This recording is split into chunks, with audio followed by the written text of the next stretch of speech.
Republican presidential candidate, Dr. Ben Carson. Dr. Carson, always good to see you, sir. Let me ask you quickly about what Mike Pence just said on the Today Show. He said that within a matter of hours, the Trump campaign will provide evidence that shows the accusers of the last few days of Donald Trump have fabricated their stories. Do you have any more insight into what that evidence may be?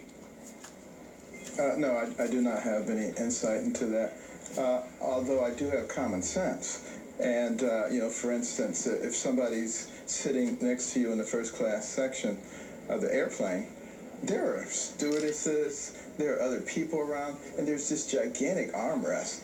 What happened to all those things? I really look at the way that these things have been brought up, and as you know, a week or two, I predicted that this was going to happen, and that they will keep coming up with stuff to try to take your eye off the ball. The ball really is about what's happening to America. That's why 2 out of 3 Americans are concerned. And what we're engaging in is exactly what happens to pinnacle nations historically before their fall. They take their eye off the ball, start engaging in things that really don't matter that much. Not that, sexual language and abuse is not important, but when you're talking about the train going off the cliff, you really need to deal with that first. The other thing but Dr. Carson, irresponsible. Let me just finish these 3 points, please. You get 2 points. I'll let you get to your second point. You got to let me respond to the first point so we can do this in a rational way. So on your first point, though, you say the train's going off the cliff. The character of the conductor matters, though, does it not? Nations rise and fall based on the quality of their leadership, based on the character of their leaders. Character does count, does it not? Yes, and the conductor needs to make a decision. If there's a fight going on in the coach car and the train's going off the cliff, which one is he going to do? That's a good conductor. The second point is fiscal responsibility. Pinnacle nations, before their fall, they become fiscally irresponsible. We see that time after time. And then the third thing is they accept corruption in the highest levels as normal. Right. It seems like we've read that playbook and we're ready to go off that cliff. But fiscally irresponsible, Donald Trump's economic program actually leads to larger debts and deficits in the future than Hillary Clinton's, does it not?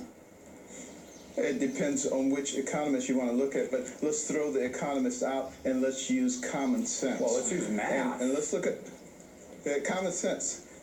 From 1850 to 2000, our economy grew at an average rate of 3.3%. Since 2000, it's grown at less than half that, for the most part. Now, they say it's the new normal. There's nothing normal about it. What we've done is impose enormous restrictions on people with all of these regulations and had a tax system that is not conducive to entrepreneurial risk-taking and capital investment.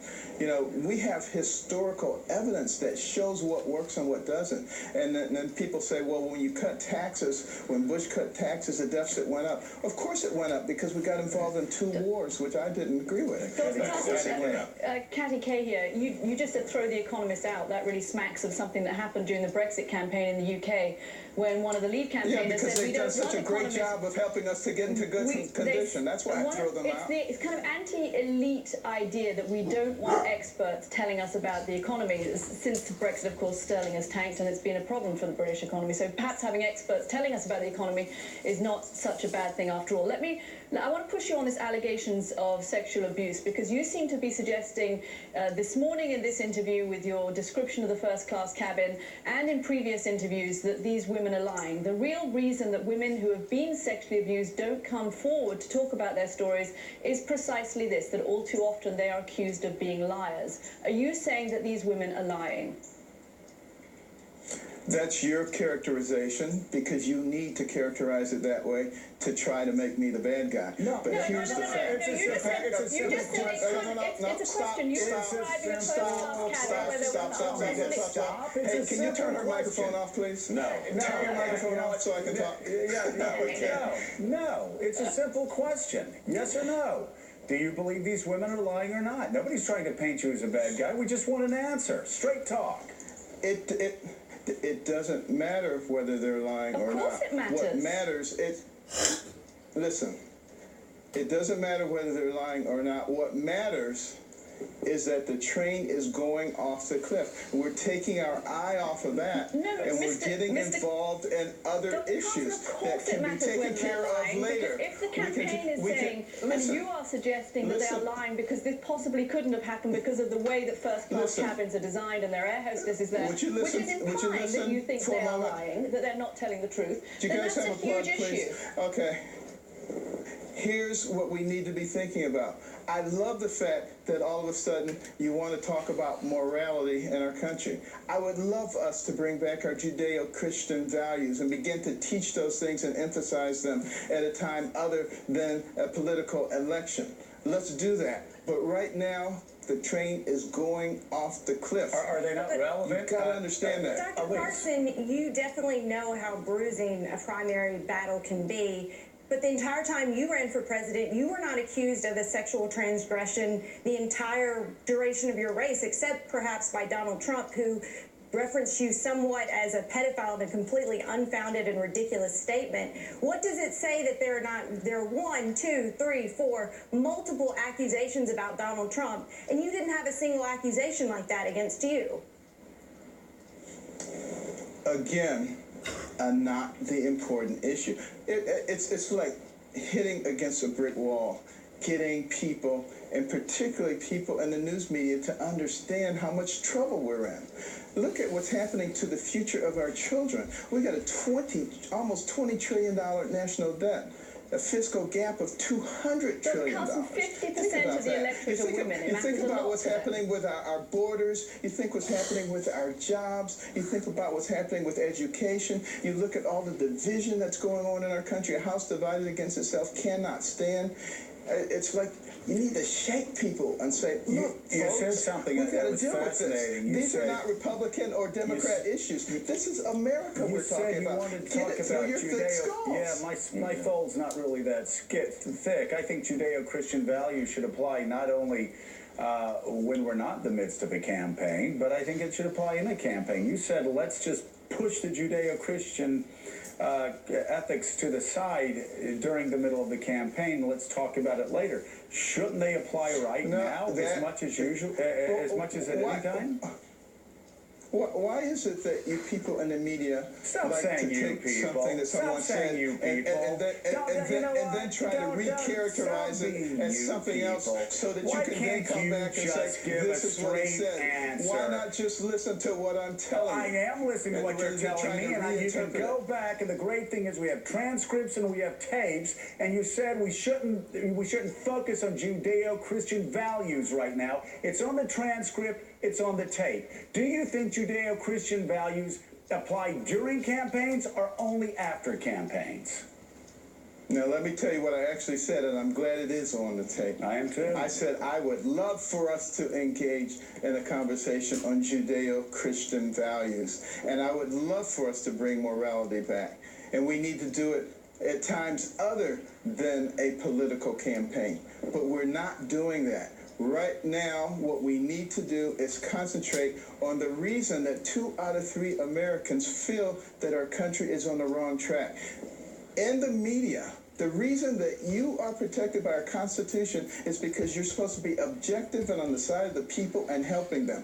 When you take sides, it is absolutely distorting to the original What side am I intention. taking, Dr. Carson? I'm just curious, because I'll tell you what, Hillary Clinton people think I'm on Trump's side, and Trump people think I'm on Hillary Clinton's side. I'm so confused, I don't know what side I'm on. Let me ask you a question. Do you believe that your network is unbiased? I don't believe any network is unbiased. All right, then you have just confirmed what I said. You need to be working toward that goal. No, I haven't. Don't just capitulate to the fact. Don't just capitulate to it. There aren't robots running any network. I mean, there is a point of view at Fox. There's a point of view at CNN. There's a point of view at MSNBC with the New York Times, with the Wall Street Journal. I mean, and I'm smart enough to read all of those and filter through it. I'm sure you are too, right? Well, how about you become the champion for the people? and start I am trying the to be champion for the very people, sir. objective. I am, and that's why we let Democrats and Republicans come on, and we consider this to be a safe zone, and we don't let people talk talking points. Work on your colleagues then, please. My colleagues can take care of themselves, but Dr. Carson, we thank you for being with us, you work on your colleagues. Please work on my Republican Party and Elise's Republican Party. We're in trouble. Thank you for being with us. It's a deal. It's a deal. I don't know, Elise. You didn't answer the question. Did I misunderstand That's so something? disappointing to me because I heard Dr. Carson speak when I was in college, and it was the most incredible, inspiring speech I've ever heard about his upbringing, about his Christian faith. It was the kind of speech that I said, this man should run for president, and this was, 10 years ago, showing my age. Right. I don't know who that man is, the Christian man who does have beliefs, and now he's trying to give these vague talking points about the train running off the cliff and trying to ignore these issues of morality that are so central to the character that we want our president Right, to that's have. so central. if character That's the question counts. every woman is asking. Yes. Really